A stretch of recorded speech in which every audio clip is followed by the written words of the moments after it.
So I'm wondering if someone I just trained like a month and a half ago and has my equipment that was taught by me, how his sharpening compares to someone's, to a mystery sharpener that I don't know who this is or how long they've been sharpening or what equipment they use. How will they compare? This is kind of a test of my, and I'm doing this, it might be this way, I don't know, because I'm purposely have kept myself from knowing which one's which. So let's look at their sharpening, and this is kind of not only a test of their sharpening, I guess maybe it's a test of my training. Oh man, I put myself in the line here, don't I? Because I will be fair. I will be fair. So let's take a look at these. Now they're numbered rather than names are on them. And the numbers are 315621 and 315729. So let's, for ease of purposes, let's say number 21 and number 29, because I get confused. So number 29, there's a written test that comes with it, and number 29 actually missed one. I never fail anybody on missing something on the written test. The written test helps me know what might be the problem if they don't pass. The written test sort of lets me know what knowledge they have. And the one that he missed is one that's might be a little subjective. But I'll read you the question and see, put in the comments what you think's the right answer and why, if it's different than what I think is the right answer. So the question is, what is the optimum angle for a convex shear to cut sharp without pushing? And I think the correct angle is 45 degrees. This person, number 29, put 40. 40 is going to be a little blunter, a little stronger angle, go longer maybe between sharpening, but I don't think it's the optimum angle for cutting sharp. This other person, number 21, got it right. But now we're going to look at the shears. So what we do, this is the International Scissor Sharpeners Association. It's kind of a cool organization. It was started by a gentleman that came from Cyprus and said, I need more credentials. And it kind of evolved. So now I damage a convex edge shear. I damage a beveled edge shear. I send them out, and that person sharpens them, sends them back. And in most cases, I know who it is, what equipment they have. But today, I want to be kind of blind to this. So this makes me a little nervous. Sometimes I wonder, am I courageous or stupid? Maybe my shirt says it all. I play with scissors for the sheer fun of it. Yeah, we're going to play with some shears today. So here is number 21. And this is number 29. I'm looking first to see if the beveled edge is a beveled edge, and if they knew enough not to try to do the rod line, that it's a non-hung shear. I'm looking to see if the convex edge is a true convex. And this one sent out not only with some nicks, but it goes out to them with a little tiny bevel. So they have to reconvex it, which is kind of the things we run into all the time. So let's look at the beveled edges. And these look like little cheap scissors. But surprisingly enough, a lot of people fail this because they try to make it what it's not designed to do. So I'm looking to see if the bevel, if it's really a bevel, and if the serration is left. Oh, and this looks excellent. This looks excellent. I'm looking here.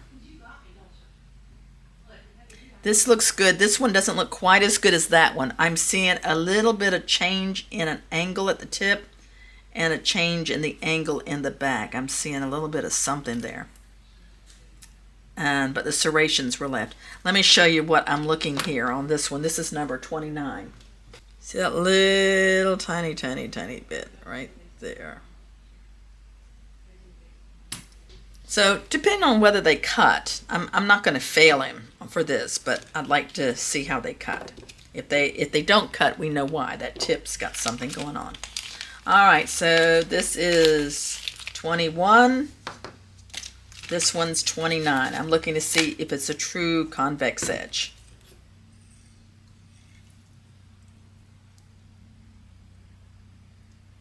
And it looks a little bevelly.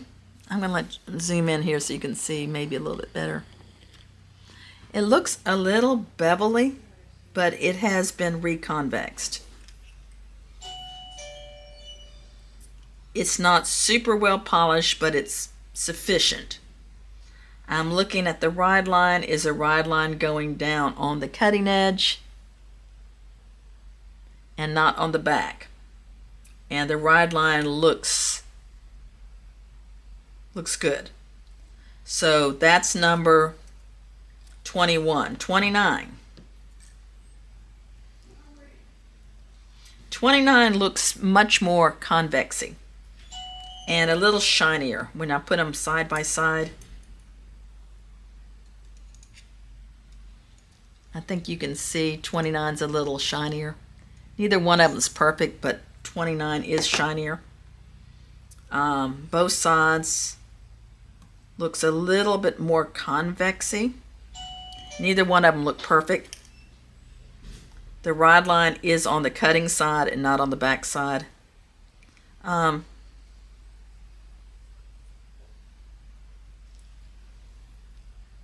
Tip looks like it's been squared off here and is rough. Where this looks rounded. Have these been shortened? Whoa, look at there.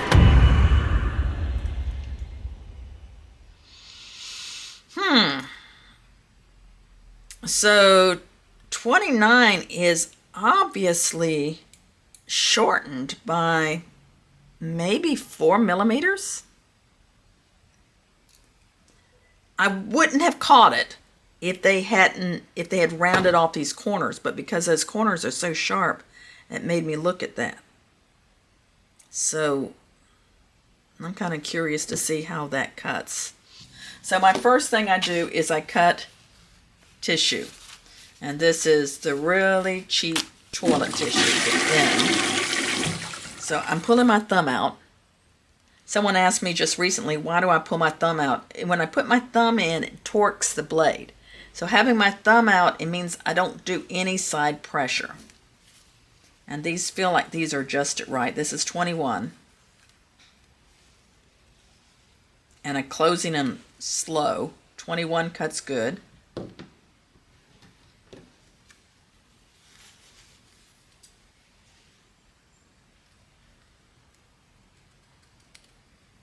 $29 cuts good except for that little piece right up here where we saw the angle changed. 21 dry. Cuts good.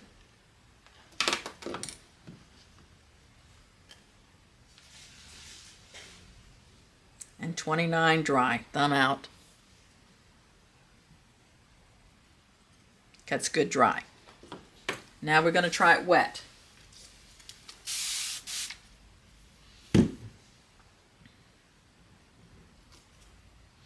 $21 wet.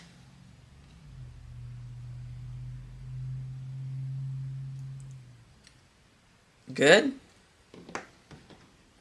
29 wet. Not so good.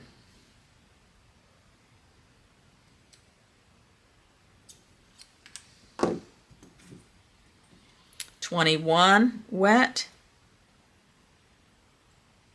That's nice. 29 wet.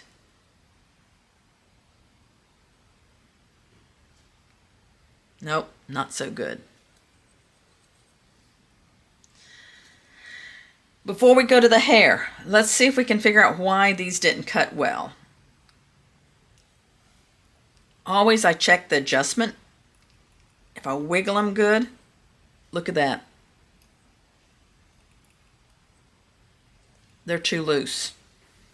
If I adjust them one notch,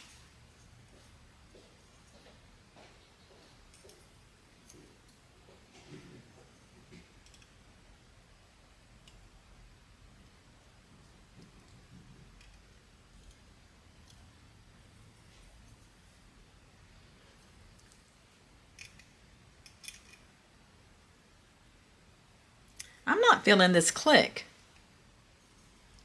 I have a feeling the clicker plate's put in upside down.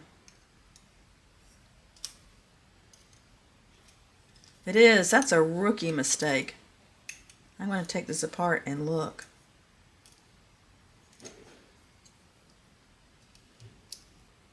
Yes. Look, rookie mistake. That clicker plate is upside down. That's what the big problem is with these shears. I'm going to turn it around and see if it cuts. But this person, this is number 29, has failed the convex for sure because of that simple problem. That nipple has got to be up. The nipple has got to be up, and I put it there on my knuckle. And it's like an optical illusion. This video, it actually looks like it's down, but you almost have to feel to know the nipple is up. So I'm going to put that nipple up. I'm going to put the screw back in. Oh, so sad. But this is a learning thing. If you're a sharpener, yeah, I don't know if you can hear it.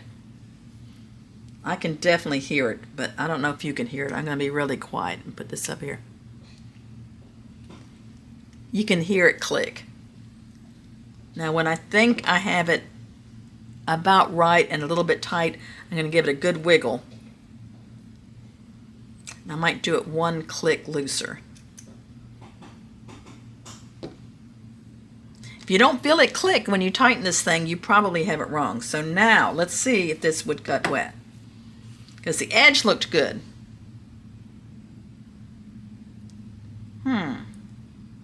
Still not cutting.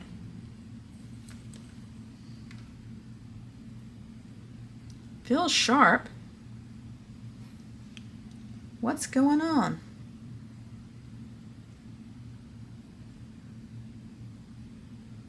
Feels kind of rough in here. I don't know if enough metal was taken off to get all those nicks out. I'm going to do it one click tighter, because that does loosen up. And I'll wet my tissue again.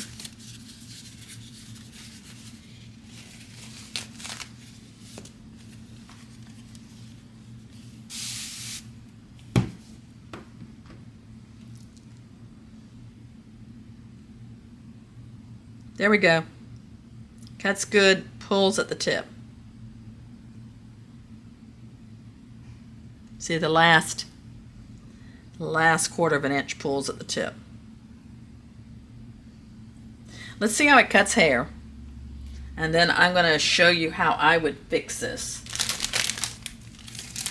And I'm going to give it back to him or her to redo. So here's some hair. We sell these little pieces of real human hair.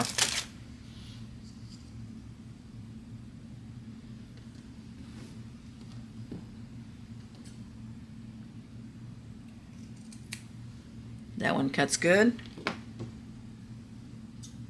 And I don't worry about getting the whole blade, because they're really only cutting like the first half. That one kind of pushes.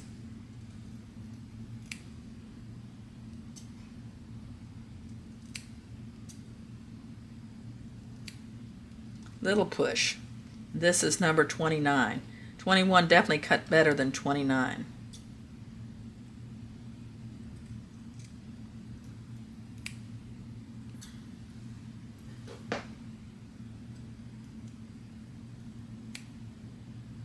And it's where it's not cutting is that little place where we saw, I think, that angle change.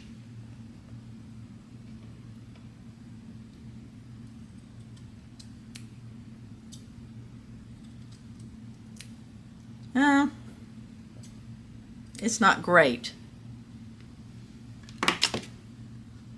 So this is number 21. Let's see how it cuts. Oh, that cuts nice. No push. And this is number 29. And it actually cuts pretty good. But of course I did change the screw and tighten it. So what's my call and what's the big reveal? Which one of these people did I train and has my equipment? So I'm going to say number 315621 passed. And number 315729 needs to redo these. They're very close. Biggest problem was the clicker plate. I would go over that tip with a nail buffer. Let me see what I'm seeing here. If I'm seeing anything where the reason that tip, and he must have had some problems for him to shorten it that much. I'm not seeing any obvious problems with this last 1/4 of an inch. I'm not feeling, well, this feels rough on this side. A little bit like there's nicks left behind. A little bit more metal should come off. Not sure what's going on with this one, but I'd like to see him do these again. So I've looked it up, and the one that did not pass are the people that was just trained a month and a half ago. So I don't know if that's a reflection on me or just there were some rookie errors, but I'd like to see him do it again. This person, I'm not sure who trained them, what equipment they have, or how long they've been sharpening, but they did an excellent job. So 315621, you have passed.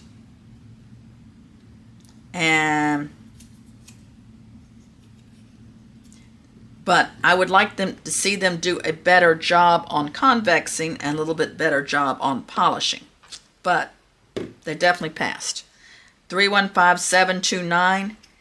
This shear looked nicer, more convexy, but it was obviously shortened at the tip. And it didn't cut wet well. It did cut hair without pushing. Let's see how it slide cuts. See, this will slide cut, and so will this one. So this one's, as I said, this is somebody I know, and he was just recently here. His sharpening is good enough that he should be out there making money and keeping his customers happy, but there's a little step above that needs to do a little bit more on the skills, especially watching the pivot screw. And I'm not sure, as I said, I'm not sure what's going on at the tip, why it's not cutting.